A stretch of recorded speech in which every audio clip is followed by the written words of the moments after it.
you. Okay, we're live.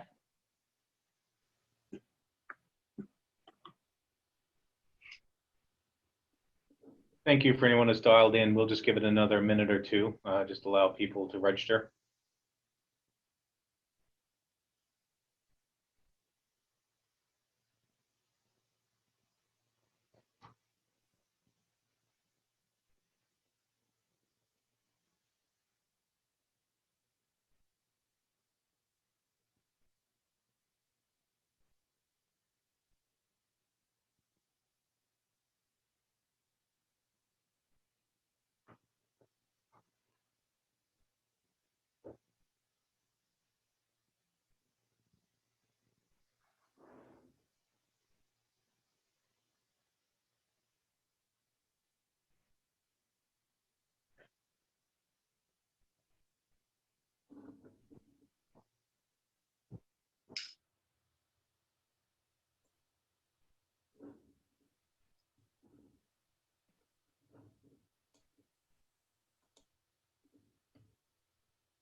Thank you for everyone for taking the time to join Krypton's Knowledge Series, which is a platform for open discussion items on market trends. We bring together leading business minds to share insights on these market trends. And as a professional services firm, Krypton aims to bring you knowledge and insight to help you understand and educate you on these topics. Follow us on LinkedIn to be updated for our next up and coming webinars. My name is Roderick White. I'm CEO of Krypton Fund Services, and I have the privilege today of moderating today's webinar on capital raising for emerging managers. At this time, I'd like to give each of our panelists an opportunity to provide a quick bio of themselves, and if I can ask Robert to start, that'd be great. Sure. Thank you, Rod. Great to be here. I'm Rob Van Grover, and I'm a partner in Seward & Kissel's investment management practice. For those of you not familiar with Seward & Kissel, we are a full-service firm representing over 500 private fund managers globally. Perfect. Thank you, Rob. Next, can I have Anthony give a quick overview? Yeah, thanks, Rod. So my name is Anthony Da Silva. I'm the owner and founder of InQ Global. InQ Global is a incubation platform originally founded in Bermuda, where we help basically startup managers to launch a fund cost effectively and quickly.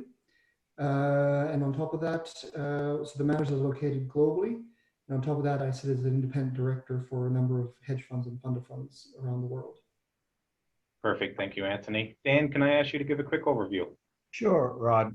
Thank you for having me. I'm Dan Lancelotti. I currently run Cap Intro Solutions, which is an outsourced cap intro provider for managers who are smaller generally and are not getting the love and attention that they expect from their prime broker.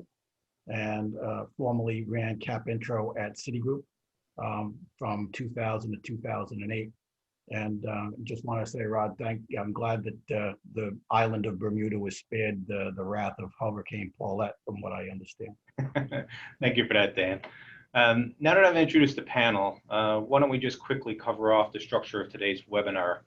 In looking at basically the agenda which we have today, we'll cover off a couple key topics. The first one we'll look at is operational challenges for emerging managers. We'll look at legal considerations and structuring, marketing materials, budget, business plan, and investor relations. Then we'll talk about capital raising challenges for emerging managers, looking at the investor ladder. We'll also talk about COVID-19 and the impact that that has in the market and the change that we're seeing from physical meetings to basically virtual meetings and what impact that has to managers that are looking to launch or currently in the process of raising capital. We'll then talk about key considerations or what we're seeing in the market from a legacy view, but what we're seeing in regards to seed deals, transactions, and some of the facts and figures on that. And then we'll talk about cap intro at primes, because that's a question I know a lot of managers raise to me basically in their things when they're looking at picking prime broker. A lot of times they make that decision looking at cap intro. And so we'll look at cap intro at primes. In dealing with a number of managers, which we see each year, a number of common missteps that are made by these managers during the capital raising process is the reason why we pulled together the webinar today. We plan to touch on a number of these, and I guess in setting the foundation of the capital raising process, I'd first like to look at the operational challenges for emerging managers. Rob, as your firm deals with a number of managers, both new and existing, can I ask you to give an overview of the legal considerations in structuring as it relates to capital raising or just general structuring considerations? Yeah, and in terms of that, obviously, when you first start out and cash is an issue, you have to focus on first looking at the regulatory landscape. You know, are there ways to sort of begin without getting full-blown registration and the cost to comply, et cetera? And so you're looking maybe instead of starting out as a registered advisor with a state or federally, that maybe you can structure it so that you're an exempt reporting advisor. And so your compliance costs could be brought down a bit. Two, you have the legal entity that you're going to choose.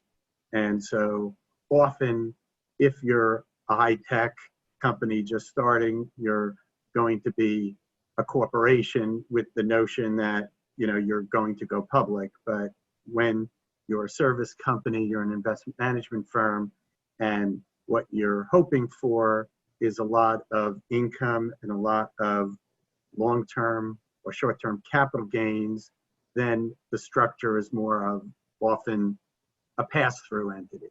So either a limited partnership or a limited liability company. And then often if you're going to have incentive allocations, depending on the state you're located in and some other considerations, you may want to set your business up as two entities. So one, which is the investment manager, and then the other, which serves as the entity that receives the incentive allocation. So either the GP entity or the managing member entity. And so that's often what you will see. There are tweaks around that depending on the states you're in. And then further additional tax considerations that you may want to focus on, but often that would be how you would structure yourself. And then depending on where your investors are, will determine the fund itself and where the fund is going to be located. Is it going to be high net worth individuals?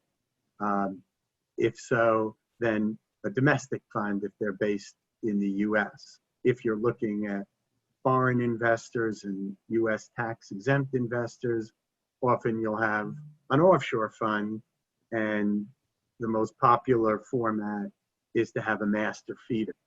And so, which is a parent entity, which often is, say, a Cayman vehicle, which either is a exempt company or is a limited partnership with a Delaware LLC or LP feeding into it, and then another Cayman exempted company feeding into the master.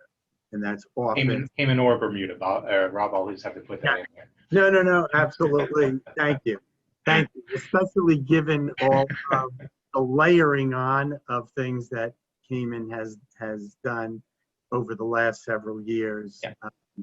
That it's a much less expensive undertaking to form your offshore entities in Bermuda than it is in the Caymans. So yes, thank you. Thank you. That I'll agree with, because I have both structures, Bermuda and Cayman. Originally from Bermuda, but I've also got a Cayman vehicle, and certainly the running cost in Bermuda is significantly lower. Yes. Yeah, I think the key takeaway, Rob, is it's understanding the nature of the investors. So not only just the investment management side, but is also understanding the nature of the investors that you're attracting, because that has implications in terms of structuring. So knowing that up in advance, and I guess, and having a thought process, which is another topic we'll cover in a minute, but having that thought process helps aid the legal structuring, I guess, and basically advice that you give. Right. So in building on the topic, I guess, of operational considerations and legal overview given by Rob, I guess, Dan, can you provide an overview on the topic of marketing materials? Sure, Rod. It's a much overlooked key component of the manager's success rate in being able to grow their assets. Typically, every manager that comes across our desk, we have to suggest that they reach into their pocket and spend some money to spruce up their materials. We have a one-pager that hits on the major topics that a summary from a manager should hit on. And we noticed that the majority of the time, 50% of those topics aren't on that one pager. It's something that managers are reticent to do because, when you're starting a business, money is tight a lot of times. You think that, can't be that difficult to put a one pager together.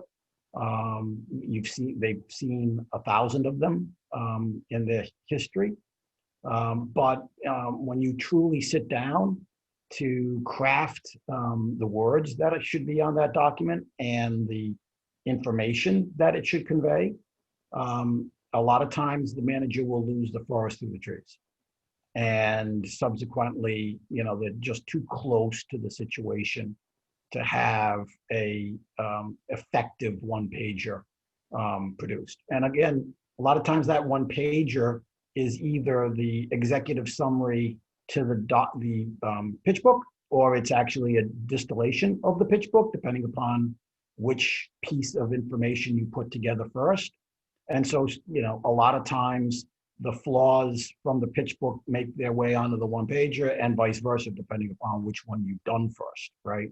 And so the deck often needs to be re-engineered from the managers we see. And again, a lot of times that's because there has been a failure to prepare up front for funding those documents. You really should consult an experienced marketing person.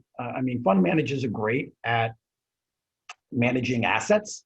That's what they're paid to do.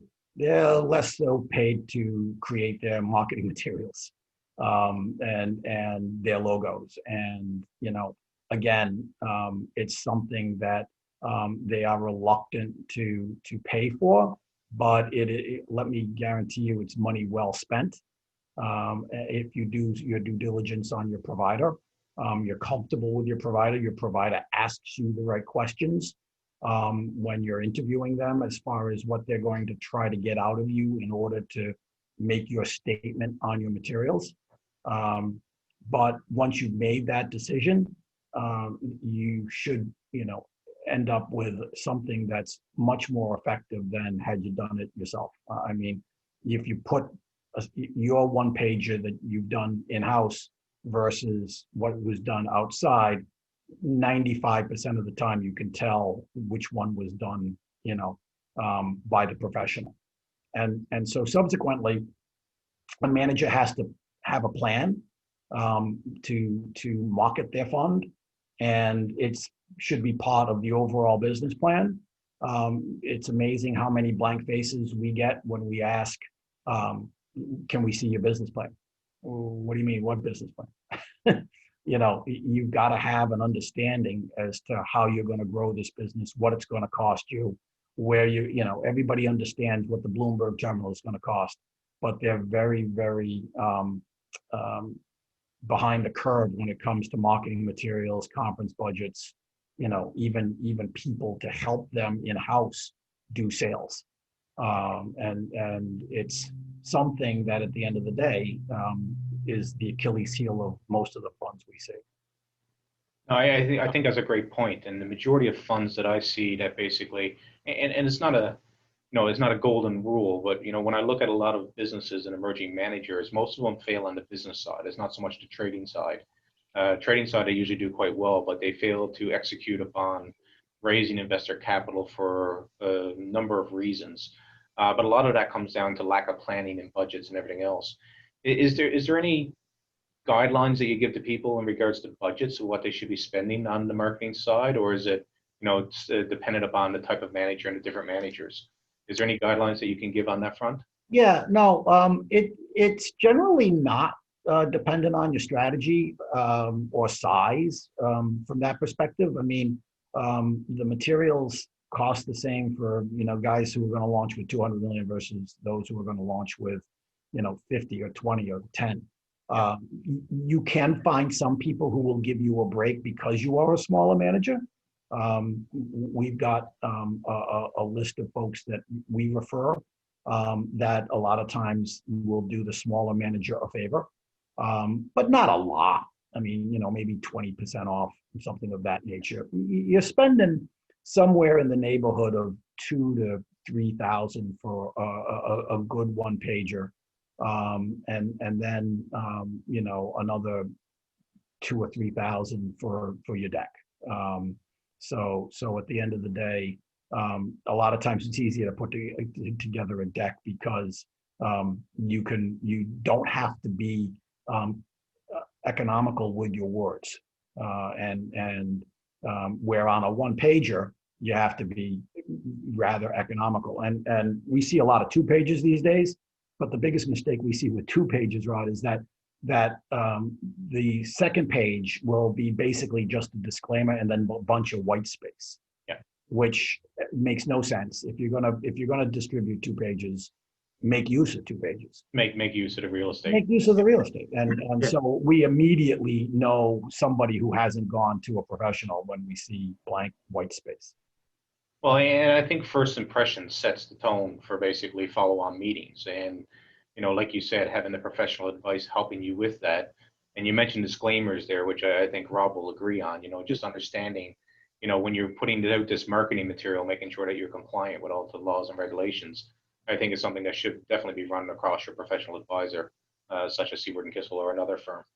Yeah, and I'll add to that too. I agree with the comments. The one pager is what attracts an investor. Considering if you have, one investor that's receiving 10,000 newsletters, that newsletter, that one pager, is got to be the one that stands out against the 1,000, 10,000 newsletters that investor gets.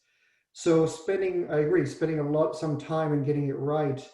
One of the things when I look at, as I run fund of funds, pictures tell 1,000 words. So graphs, tables, trying to consolidate into the first page to show risk return data, showing performance, some commentary. But yeah, making it stand out right at the beginning is what's going to attract the investor to look at you. It's like, and I'm going to use this, but it's like an applicant applying for a job with, for 10,000 CVs. You've got to stand out from the crowd. I think that's a great analogy. So Anthony, do you want to continue on just in regards to, I guess, a little bit on the marketing, but just investor relations and what does that mean? And what has been your experience in dealing with managers? Because I know you deal on both sides, so it'd just be interesting to get your perspective. Yeah. So obviously, previously I used to run my own fund. And I think, obviously, Dan's comments about, the manager is good and is hired to run the fund, to make money, to focus on performance. Something I've always told with startups is, as they grow, look for partners that's going to work with you. So, i.e., a COO who might have some marketing background that can help you. So that portfolio managers focus on the performance and the portfolio, and your COO will wear a number of hats at the beginning. And that includes communicating with investors, preparing the newsletters, making sure they're up to date, sending them out, responding to the investors for any queries. And then also being, as I said, the one pager is the kind of what shows investors, but differentiating yourself. So the investor relations might just say, well, I'll send this email out. But I think something I tell a lot of my managers is how to differentiate yourself opposed to just a one pager. Maybe when you send out the one pager, do a video of the manager giving a commentary opposed to them just reading it. Similar to what we're doing now. So the manager spends 5 minutes doing a video recording of themselves, explaining what happened for the month, explaining a bit about the strategy, about the performance, and then actually attaching that with the newsletter. So that when they're reading the newsletter, they can actually see the manager talking to them at the same time. They might not be able to respond because it's a video recording, but then that leads to the next part in terms of investor is maybe once a quarter doing a video call such as this with potential investors or existing investors where they can ask questions and be more interactive. No, perfect. Thank you for that. So I guess now that we covered off the foundation with some operational considerations, let's look at capital raising. I guess the real reason why everyone's dialed in here today, in particular for emerging managers. You know, my view is patience is the name of the game with raising capital. And the expression I always like to say, it's a marathon, not a race. Anyone that says they're going to attract capital quite quickly usually end up quite disappointed because it is a long-term venture in getting the fund up and structured and actually getting those initial capital rounds in, plus additional follow-on capital. So it's, you know, one of the things that still amazes me is the standard answer, which I hear 90% of the time. And that is, you know, who's the investors you're going to target and what sizes you're going to be. And then you pretty much get a standard answer 90% of the time. So Anthony, if you can walk me through, I guess, the investor ladder or expectations from various managers with different investor types, just in regards to, you know, like, you know, there, in my mind, there's a different spectrum of investors for different stages of the fund and its growth. And Dan, if you can add on to that, if you have any thoughts as well, I think it'll be worthwhile. Sure. Yeah. Look, the funds I deal with typically start sub 50. So they're quite small, especially, and I'm going to talk about Asian managers. European managers are a little bit larger when they launch. But irrespective, if you're under that $100 million mark, typically the investors you're going to target right at that beginning is going to be your high net worth individuals. Oh, well, first things, friends and family, you know, whatever you can get there, high net worth individuals, small family offices, guys that have smaller allocations. You can't have say a $50 million fund and try to expect a pension or endowment to allocate to you. They have certain restrictions on sizes and things like that. But I think targeting family offices, high net worths, and targeting them in jurisdictions where they're well known, so i.e. Switzerland, and also I should actually add there fund of funds as well. Some small, mid-sized fund of funds are also another option to raise money from, especially at a startup phase. But targeting jurisdictions where they are the family offices, where there are the fund of funds, where are the high net worth individuals. So, you know, obviously Switzerland, all different cantons in Switzerland, London, Hong Kong, Singapore, you've got some in Japan, obviously you've got in New York and Connecticut, Miami as well. But yeah, kind of that's the first stage. Build your assets from there, get to your 100 million mark or 50 to 100, and then start targeting the larger family offices. Start targeting the ultra high net worth individuals.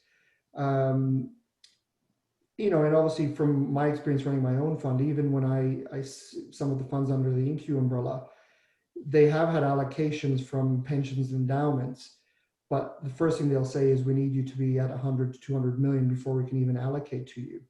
But I'm not saying that at the beginning you just avoid them completely. Something I always tell my managers is, even though you know you can't target them at the beginning, you're not going to get an allocation right at the start.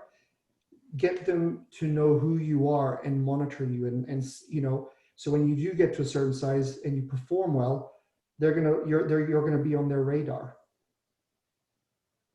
I think that's a great point. Dan, do you have anything to add to that? Yeah, a couple of things. First of all, my team deals strictly with the United States. We have decided not to try to untangle the morass of regulations that exist outside of our borders. And the second thing is that at the end of the day, we don't think that if you can't make it here in the United States, you're going to be able to completely fill your coffers with money from outside the United States. That said, there, if you've met one investor, you've met one investor, is what I say. The family office world varies greatly in its composition between those family offices which are extremely conservative to those that want to hit a grand slam every time they step to the plate. And a lot of could be said the same for the endowments and foundations of the world. If you've got a good investment thesis and you can prove that investment thesis to the folks that you're going to talk to, there are endowments and foundations out there who will take a look at a manager who has basically no money at all and give them an SMA of some size. And we've seen that happen. Of course, you've got to know which endowments and foundations will do that. Not all of them will. It's a small percentage, just as it's a small percentage of family offices that won't allocate $1 million. So you've got to know your audience. But first, you need to know your product, and you need to be able to sell your product, and you need to be able to explain your repeatable, definable edge. And if that does not exist, then you're going to have trouble no matter who you talk to. And subsequently, all the investors in the world aren't going to help you in that regards. Another thing I'd like to add is that if you don't have a good critical mass of money coming out of the gate from friends and family or a seeder, you can go and get your stake from a seeder as well. But if you don't have a critical mass of money starting out, it's going to be a really difficult slog to get, from 5 to 10 to 15 to 20. You need to really start with a significant chunk of assets that get you past what we call no man's land, and able to talk to family offices and smaller fund of funds, and even the odd endowment or foundation who will give you an SMA. It's just a much more difficult situation for anybody trying to help you or you yourself if you don't have a decent backing from your friends and family. No, I think those are all great points. And I guess the other topic I'd just like to cover off quickly in talking about investors, and that is communication, I guess, because I talked to a number of managers, and most of them rely heavily upon email, which I think is a part of the overall proposition.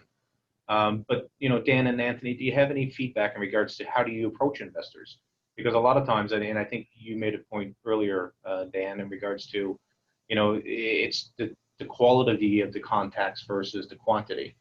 So basically, just in regards to communication with investors, any recommendations that you guys have?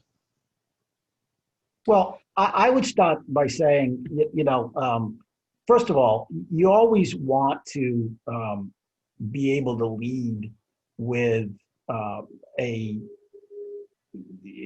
hook, have something that you can continuously go back to. After you've been able to give them a 30-second elevator pitch if you're talking in person, and a lot of managers don't have that 30-second elevator pitch. You've got to be able to set the hook for future conversations. You got to give them a trade idea. You got to give them, what you think about the markets, so that you can then go back and talk about that hypothesis of that trade in a subsequent conversation. And a lot of managers don't think in those kinds of terms. And also, when they send out their emails, they don't send them out with any kind of a tracking mechanism attached. They don't send them out with the ability to know who opened those emails. Marketing is a process. Sales is a process. Yeah. And you've got to be able to walk through the various stages of the sales process with information that is being fed back to you by the recipients of the information you're sending out. And most managers are not paying attention to that.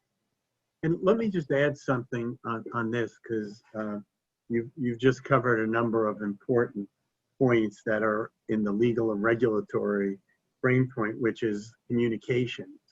Because for a lot of managers who are starting and they're launching a fund, most often the fund is relying on exemptions from registration under the securities laws of the United States, and if offered outside the United States, under the laws of those countries. And so you're actually prohibited from doing cold calls. You're prohibited from doing general advertising or general solicitation.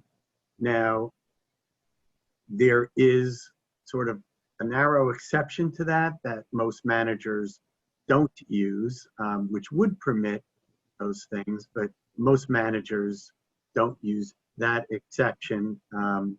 And so what they generally do is they generally don't cold call. They generally don't put out general ads. And so to Dan and Anthony's point, it's about, sort of going to the people hiring placement agents, cap intro firms, and others who can, introduce you to someone on a discrete basis, and then being patient and following up with them so that you develop a relationship, a substantive business relationship with those people, and so that providing them with offering materials doesn't require you to register for fund.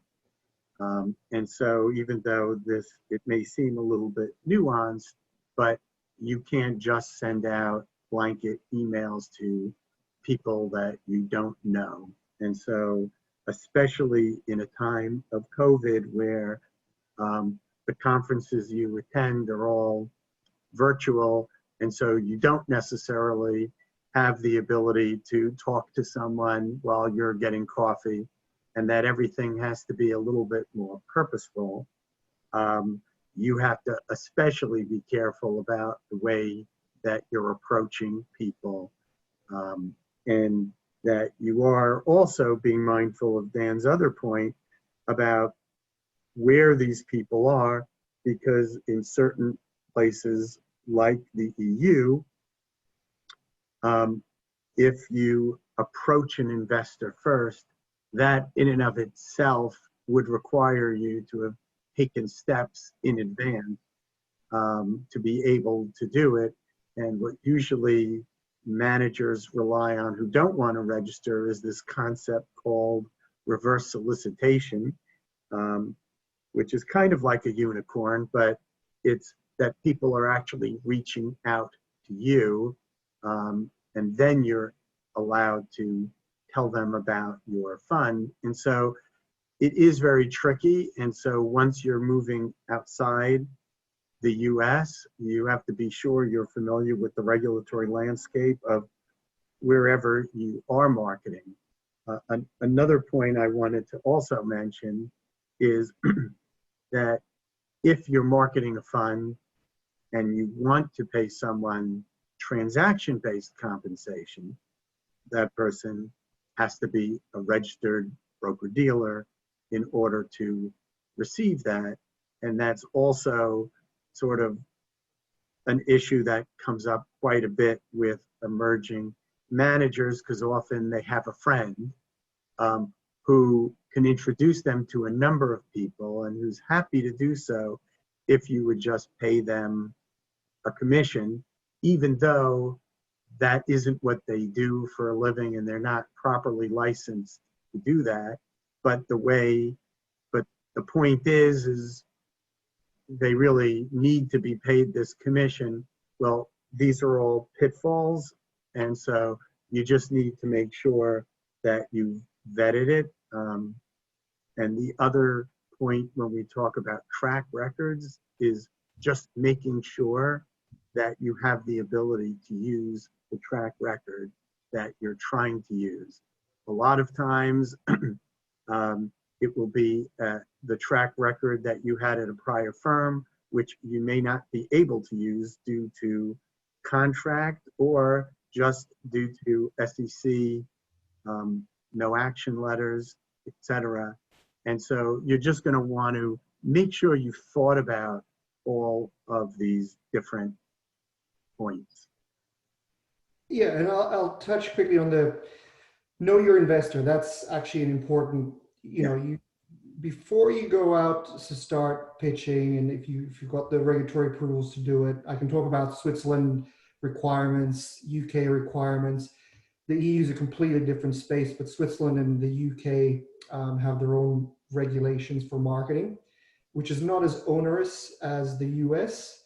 But knowing those investors, and that's where, as I said, as Dan mentioned, someone who's dedicated to kind of look into those company or those investors.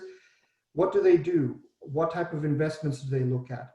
And that could be just a simple research on the internet, identifying who they are, the types of funds they're investing in, if you can find that information publicly, so that at least you get understanding before you start going out to pitch to these guys. You could have a macro fund, then all of a sudden trying to pitch to a fund of funds that only invest in long short equity, which is not going to work. So understanding the investors is actually quite important, and just spending a bit of time to research who these investors are before speaking to them or sending out information to them is important. Oh, perfect. Thank you for that. Rob, do you want to touch on, we kind of touched on some of the complexities, I guess, in the capital raising process, but with COVID, and I guess is the topic of the day, I guess everyone's wishing for 2020 to be done. But in looking at COVID, I guess, is there any implications for managers because of the changes, not being able to do face-to-face meetings, not being able to have the coffee at the conference? A lot of them have turned to virtual dating, as I call it. Right. Is there implications that should be considered there? Right. And I think, and that was sort of what I was driving at earlier, which is that as you don't have the ability to mix and mingle at various industry events, at different conferences where you might find prospective investors, and you are looking more to the virtual world and the challenges there, you're going to end up using Zoom. You're going to end up using, we're talking about Blue Jeans and other platforms. But what you're going to have to be mindful of is the restrictions on your ability to reach out to people. Yeah. And you're going to want to be sensitive to that. And so the way in which you find people to reach out to will matter. So no general solicitation, no advertising, no blanket emails. You should know the people that you're going to be reaching out and connecting with. Yeah, no, I think that makes sense. And I think COVID has changed that. And I think that's where professional advice comes in quite handily, is basically just, as the circumstances changes, the environment changes, is making sure that you're still compliant. Everyone talks about seed deals. And I guess, the holy grail of basically an emerging manager is getting the big allocation from a seed deal. And I know your firm does a couple publications, which I find quite useful. One of those is the key considerations for seed deal transactions. And I believe there's another one out there looking at 2019 in the rearview mirror, looking at deal point summary, just in regards to, some of the terms. I guess, when a manager is considering a seed deal, what are some of the legal things that you're seeing in the market today? Yeah, and look, it's doing a seed deal is I would say the way probably most emerging managers launch, because for all the reasons that Rod, you mentioned, and Anthony and Dan mentioned, that you do want to get to some sort of level of critical mass. And seed investors are willing, to start with a price tag of giving you some stable capital, anywhere from 15 to 25 million to over $250 million. And so that's enough. And the other intangible that you get when you get a seed investor is that it shows other institutional type investors that someone has vetted you, and that there is someone that has looked at your business plan and that is satisfied that you can do this, so much so that they've put up the overwhelming majority of your capital to start with. And so basically they're going to bear the losses if you lose money. So, so what is the usual key terms that you see? Well, so obviously the one that's the most negotiated is going to be the amount. And I gave you the range. Then the next is, you're looking to them to be an anchor. So how long are they going to be an anchor? Usually we see, 1 to 3 years. Now, what does that mean when I say 1 to 3 years? Well, there is a lockup, and there is a hard lockup and a soft lockup. Soft lockup is if they pull it before, then they lose their revenue share or their ownership interest. And a hard lockup means that they have to leave it in. But of course, even if it's a hard lockup, there are always outs. And the outs usually are sort of material adverse changes. So the most common one would be, so for example, if your performance declined more than 50% is very common. So then next is what we call what they're paid, which is a revenue share. And I would say the most common is 20% of your incentive and management fees. And how long does that last? It's usually, unfortunately, perpetual. And what does it include? Everything.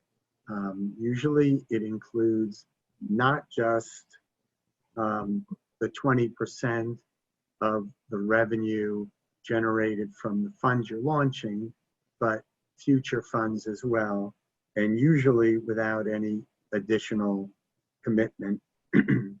And so that's another item. Another point to consider is that there are usually non-competes and non-solicits. Those can range anywhere from 12 months to 24 months, with 24 months often being the most common. And the concern is that they don't want you to then build up your business, shut it down, and go across the street and reform it in order to defeat their revenue share. The next, buyout rights. Usually these go on in perpetuity, and there, in most cases, there isn't a buyout right. If there is, it's often very, very steep. And in addition, there is also a tail. So even if you don't compete, but you restart a fund within the next 3 to 5 years, that revenue share can often restart. And so, and the other thing where there's also a development is that more than half we see some sort of working capital assistance. So what does that mean?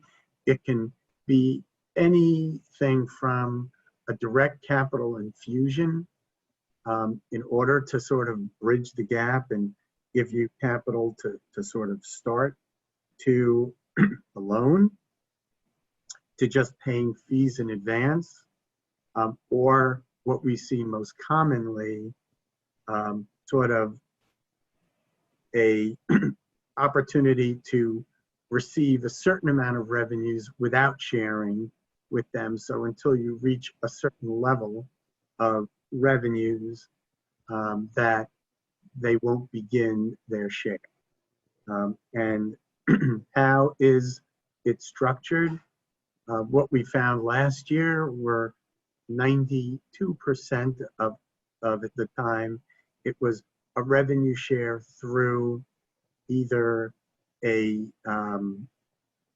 a special limited partnership interest in the master fund, or through an allocation of the allocation shares at the master fund level, and that an increasingly small amount of seeders do it through an actual ownership in the manager itself. And so that is the sort of general landscape. And as Rod mentioned, every year what we do is we take a look back at the prior year to see what the trends are and where things are going. We certainly find more and more managers really need a seed deal to get started. And obviously it's very expensive capital, because usually if you do hire a placement agent to help you, they will take, even if they're taking 20% of the revenues, it's on the capital that they raise. They don't take 20% of the revenues of your entire business, regardless of where it came from. And so this is, very expensive initial capital. But I think that plays into, what Dan was saying earlier. It all comes down to the business plan, and it's getting up to that critical mass level. So Dan and Anthony, anything quickly to add on to seed deals that you see in terms of basically, should managers proactively look for that, or is it something that, it really depends on where the manager is at in terms of their capital base? Well, from my perspective, seed deals are terrific if you don't have the capital, from friends and family or yourself. But also another opportunity is, first loss tranches. Yeah. And that can, from an economical perspective, be very helpful in the early days, should a manager feel confident that they won't lose their own capital. Obviously you can't have a very volatile strategy in a first loss format, but first loss is also something that seems to be gaining more acceptance these days as not being tainted money in a way. I mean, a lot of people always looked at, well, you got a first loss fund, that's a bad mark against you, but it's not that way anymore. Yeah, my true belief, having also been my own fund manager and advising some of my existing funds, I agree, you need some capital, you need capital to get started. But to attract capital, I think rather than giving away a stake of your management company, is if you are, again, goes back to the business plan, if you know you're a good manager and your strategy works and you know you can deliver, why not attract the investor by giving them a different share class with lower fees? In addition, that if they were to introduce additional capital to help you grow, then that additional capital, like a introducer, have a percentage of that. I'm personally a true believer that, and I've seen this many times, and I can only talk about Asia from this perspective, is that the seeders there, they'll give you the first 20 million to get started. And they'll offer you the world to say, well, we'll bring in more investors. But what happens is in the first 6 to 12 months, they do perform. The manager does really well, and he does a good job in marketing and showing what his fund is, that it actually attracts its own capital. And he goes from a $20 million fund to an $100 million fund, where that investor gave the 20 million, gets a free ride for the 80 million without actually doing any work. See, that to me is that free ride component is not a good thing. Where I'd say that give that 20 million the lowest fee possible that you can achieve to get that capital, perform. And if they are able to deliver more capital through their networks or a top up from their own investment, and if you are delivering, they should be able to top up if they have the capital, then they still benefit from that lower fee. But any additional capital they bring in, then they could be brought in with a 20% of performance and management fee. Yeah. I think that makes a lot of sense. And it's, I always look at it as part of the business plan, and looking back at it, it's a part of the capital structure. How confident are you? How quickly can you raise money? how much does that, giving away the economics is one side of it, but does it escalate you to get to the levels where you can start talking to the investors that can move the needle faster with the larger ticket allocations? I guess it all comes down to trade-offs and economics. Correct. And I was just going to add that we do see, a founders class which offers the lower fee structure in, most every fund that launches, where they do give fee breaks to, the first people who come in either by a certain date or up to a certain dollar value. And sometimes what they do is they give some capacity to add even after that up to the amount that you put in before it was closed. And so that's an incentive. There are certain issues associated with compensating others for bringing in other people, the broker-dealer type regulatory issues. So I won't get into that now, but having a founders class with lower fees is not an issue. Okay. Just mindful of time and everything else, and I guess one of the last topics, it's a topic that I find sways other business decisions, and with prime brokerage and everything else, cap intro at primes is something that always comes up with emerging managers that I'm talking to, and a lot of times influences their prime brokerage decision. Anthony, do you want to give a quick high-level overview, I guess the cap intro at primes and how it fits into the overall structure? Yeah. And I guess, from my standpoint, it's not a standalone solution, which some managers think it is. Yeah, look, and Dan hit a point right at the start.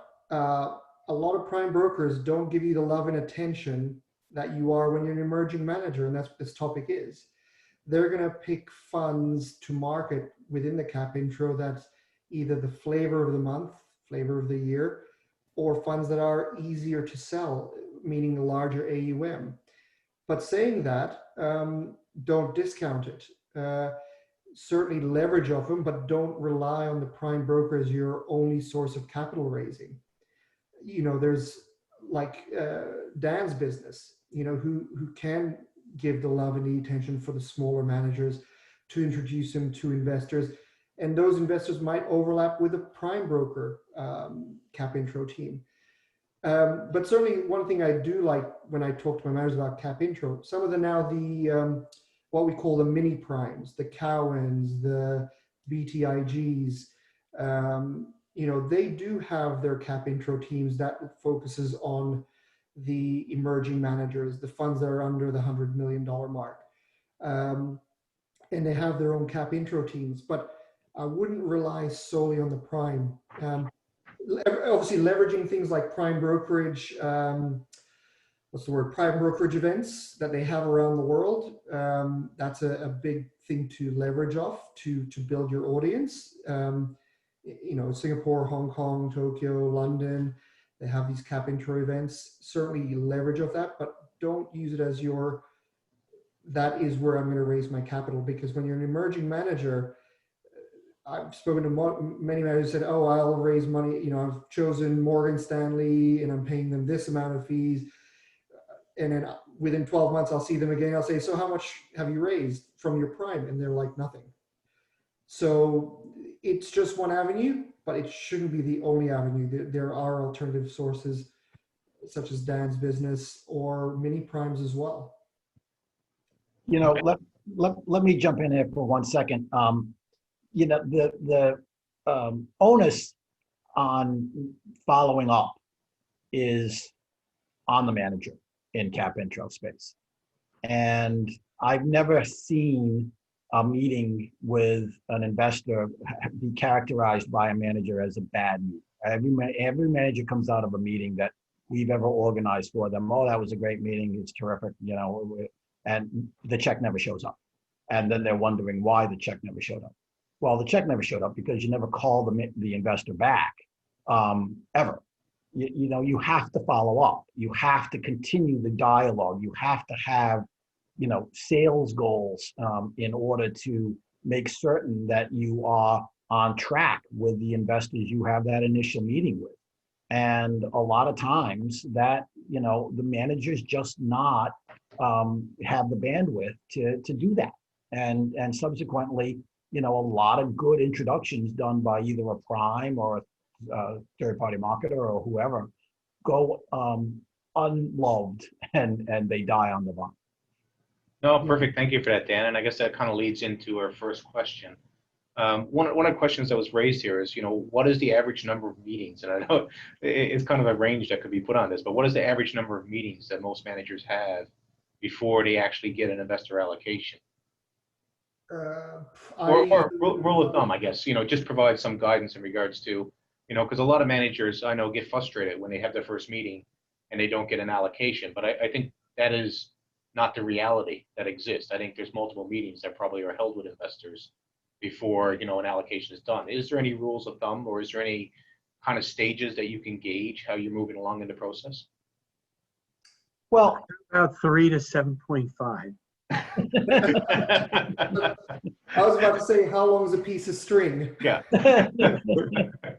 you know, the answer, first of all, is that if you've gone in with an understanding of what your competition looks like, if you're going to be an equity long short manager and you're going to come out with $5 million of your own money to be that manager, and you have, you know, a very short track record, it's going to take an awful long time. You know, there's just, I don't even know what that number would be.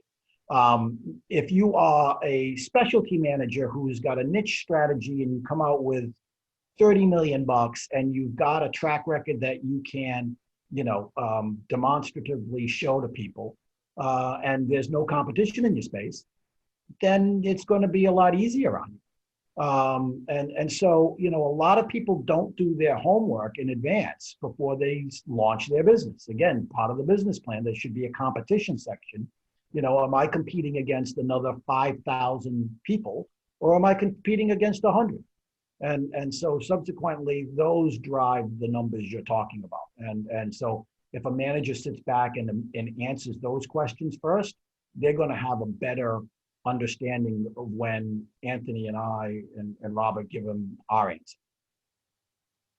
Yeah. Perfect. No, I think that's a great answer. It is a hard one to answer, right? And I know a lot of managers, I do see the frustration because they have these first couple meetings.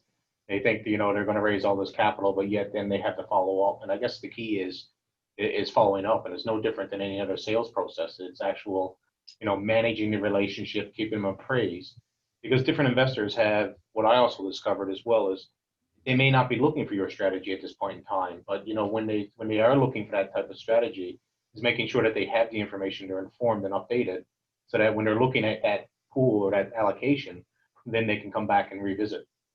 Yeah, and as going back to the original kind of start of questions, making sure you do stand out from the crowd, especially if you're trying to compete against 1,000 different long short equities.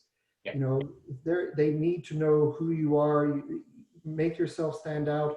If it's, you know, obviously if you're going out, for example, I know I tell my managers that twice a year they should schedule that they do a European trip for 2 weeks. And what does that European trip mean? They go to Switzerland, they do Zurich, Geneva, Zurich within 1 week. And then the next week they go to London. And, you know, I'm one of those people, if you're a startup, you know, and it's your kind of your first 3 to 6 months track record, don't go out there to pitch your fund for the next hour or two.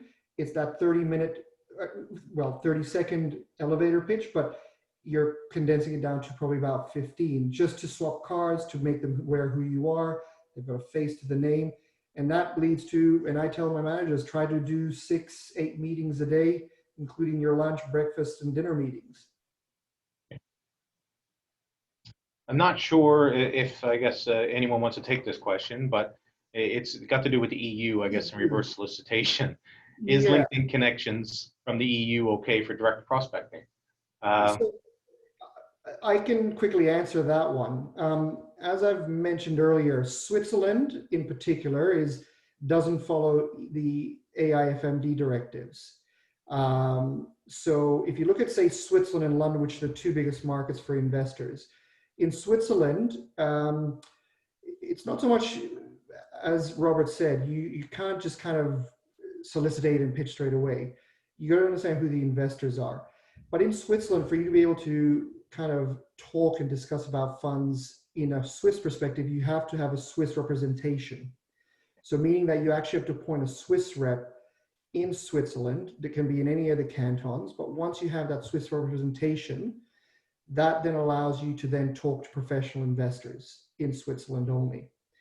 Likewise, in London, if you've got an offshore fund or even a US fund, not an EU domiciled fund, there is what they call the National Private Placement Regime in the UK. So it's a registration with the FCA. Once you have that registration with the FCA, it allows you to talk to professional investors, accredited professional investors in the UK.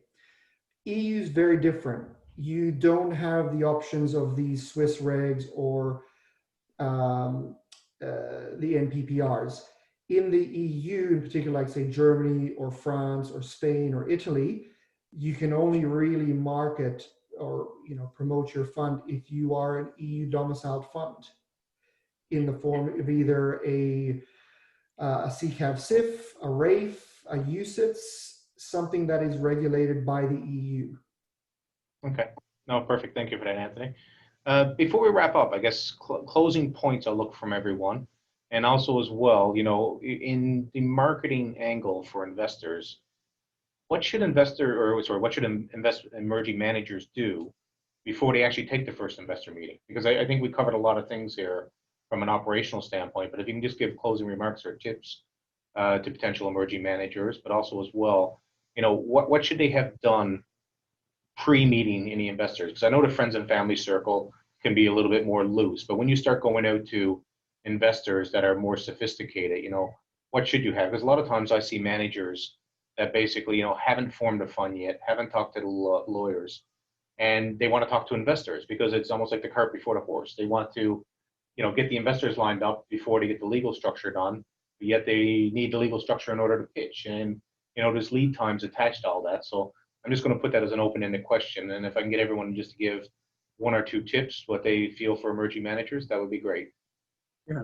So I would just say, preparation, hone your message. I think that everyone has sort of said that at various points. The way I see it is, I have meetings with managers who are launching business, and I can't tell you how many times I've revised an offering memo, a term sheet, because they'll change their mind a lot. And what you want to do, part of this, is getting the confidence of someone to trust you with their money. And that, for that, you have to have someone on the other end believing that you know what you're doing, that you have a distinct strategy that has an edge, and that I want to invest in it, and that this manager has his act together. He has a team, he's organized, he knows what he's doing, and he can execute on this, as demonstrated by well thought out marketing material and offering material and strategy and documents. And I feel like that's a message that goes to investors that, okay, this is something I want to get into now before it is closed. And that's what it has to be, a sense of immediacy, that there is something different here that you want to be part of. Perfect. Thanks, Rob. Anthony?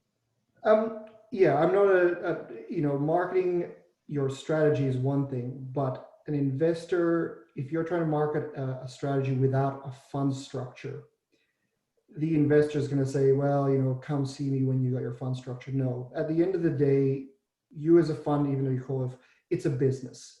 If you don't have the structure of a business with the infrastructure that you need to run that business, an investor is not going to take you seriously.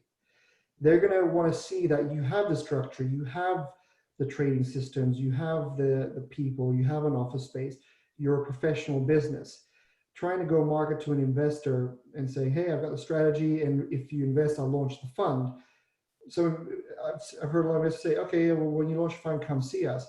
Then when they do launch the fund, they'll go, yeah, we're going to monitor you for the next 6 to 12 months, because they need to see the substance or the meat behind the actual business before they get comfortable with you as a manager into the business. As Dan has said before, fund managers are good at running funds, but what I've seen with a lot of managers, they're not good at running businesses, and that's the issue. It's not the performance that is the problem. It's the expense ratio of running the business that destroys the fund. Perfect. Thanks for that, Anthony. Dan? Yeah, make sure you got a partner who can sell. Because it takes an awful lot of time. And the portfolio manager needs to be sticking to the knitting of watching the portfolio. And the other point would be know your investor. Don't bring a deck that explains the market that you're in ad nauseum to a professional investor who's already made 16 investments in that marketplace. Yeah. The number of times I see somebody explaining why India to people who are professional investors in India, you know, it's just a waste of time. It shows that the manager hasn't done their prep. I think that's all valuable feedback. Well, thank you very much for your time. Thank you for contributing. I think there's a lot of great points to come out of this today. I'll just remind people that they can still submit questions, and if they want to submit them even post the webinar, they can send them to me, and I'll make sure they get circulated to the right person and answered. But thank you, everyone, for taking the time today, and look forward to seeing you on future webinars. Thanks, Rod. Thank you, Rod. Thanks, Rod. Thanks, Robert. Thanks, Dan. Thank you, Anthony and Robert. Thank you, everyone. Gina, can you end the webinar?